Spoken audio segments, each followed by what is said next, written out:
20 de setembro, feriado em todo o Rio Grande do Sul. A data lembra o mais longo conflito armado em território brasileiro, a Guerra dos Farrapos, que resultou na declaração de independência de nosso estado.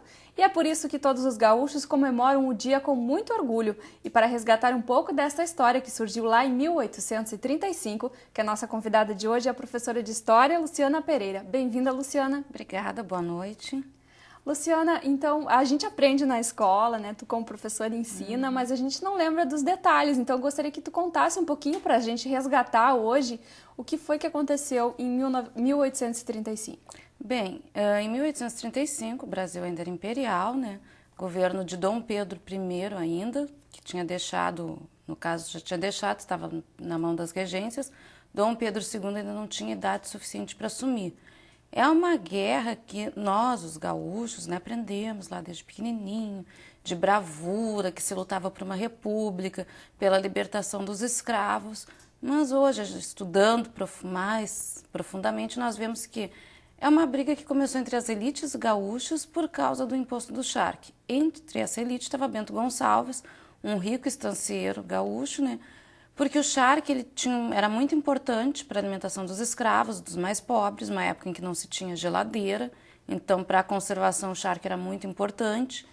Só que a Argentina e o Uruguai tinham preços bem melhores e as taxas alfandegárias também eram muito baratas. Então vai começar essa guerra principalmente pelas taxas alfandegárias, para que elas subam mais e o charque gaúcho volte a ter destaque.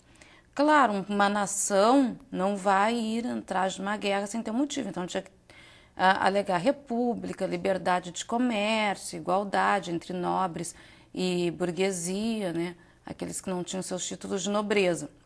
E aí foi uma guerra que durou 10 anos, a mais longa do Estado no período. Ela começou no Primeiro Império, digamos assim, e acaba no Segundo Império.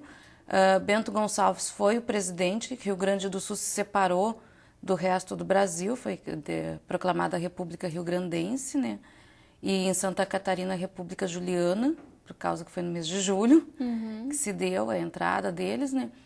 Teve muitas perdas de vidas, também teve o fato muito importante da última batalha que foi em Porongos, onde houve o massacre dos lanceiros negros, que eram os escravos, que lutavam somente com lanças. Esses escravos eles iam no lugar dos filhos dos fazendeiros, que não queriam mandar seus filhos e mandavam os escravos no lugar para a guerra. Eles só tinham lanças para lutar, lutavam descalços, não tinham uniforme, e sempre eram eles que iam na frente, né? Sempre os primeiros a morrer. E como Bento Gonçalves tinha prometido a liberdade ao final da guerra para esses escravos, isso causaria muitos problemas para ele, que também tinha escravos, não teria como sustentar a economia naquela época. A decisão tomada, ainda que não oficialmente tenhamos registro, mas segundo as pesquisas, é que foi feita uma conspiração em que só foram mortos esses escravos no último episódio, vamos dizer assim. E a paz veio com um acordo, não exatamente por guerras, entre Duque de Caxias e Davi Canabarro, que vão fazer um acordo, esses farroupilhas vão ter anistia, alguns vão ganhar cargos no exército, para que a paz voltasse a reinar e o Rio Grande do Sul voltasse a integrar o Império Brasileiro. E a gente conhece muito por Guerra dos Farrapos. Por que ganhou esse nome? Por causa da República Farroupilha, não tem nada a ver com estarem esfarrapados. Muitas vezes se passava isso na escola antigamente. Ah, é porque voltavam esfarrapados. Bom, todo soldado vai voltar esfarrapado de uma guerra, né? Sim. Mas é por causa da República Farroupilha mesmo. E esse nome Farroupilha tem, ou por que iniciou República Farroupilha, a origem desse nome? Olha, isso é uma coisa que sinceramente eu não tenho conhecimento. Quando tu vai fazer as pesquisas, sempre a partir de um determinado momento começa a aparecer Farroupilha. Nós temos em Porto Alegre o Parque Farroupilha, o Parque da Redenção, né? Vai aparecendo, mas não tem exatamente uma explicação. Talvez seja alguma coisa referente à língua, porque no começo lá, logo da colonização do Rio Grande do Sul, que foi um pouco depois do resto do Brasil, nós tínhamos uma forte ligação, no caso ali com a Argentina, Uruguai, que na época nem tinham esses nomes, era só a Cisplatina, né? Por causa da linguagem, talvez alguma derivação do espanhol.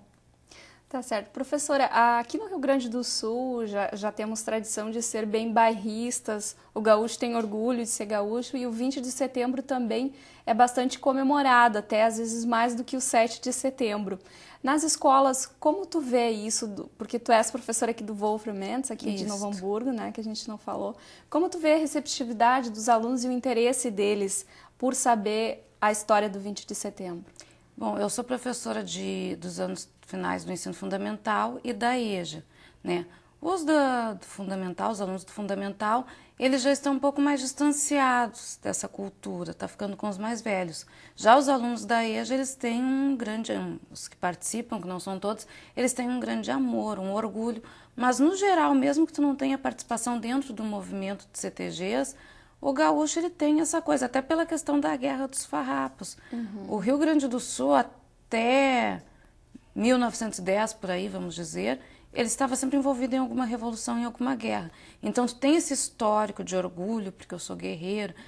O primeiro corpo de brigada militar do país é no Rio Grande do Sul que se forma, né? Então, tem esse orgulho, somos guerreiros, né?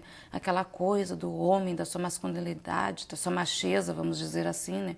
Muito ligada ao passado, né? E o gaúcho, ele é muito bairrista mesmo, né? Se você for falar mal, você quase apanha, né? E quando tu sai para fazer turismo, tu vai identificar sempre um gaúcho que está sempre com uma cuia na mão, né? Né? Em qualquer lugar do país. Ou uma camiseta do time, do Grêmio, uma camiseta do do time, também. né? Tá certo, então, professora, muito obrigada pelas informações. É sempre bom a gente resgatar, né? Todo mundo sabe o que é, aprende, mas esses detalhes a gente acaba, às vezes, esquecendo, né? Certo, obrigada.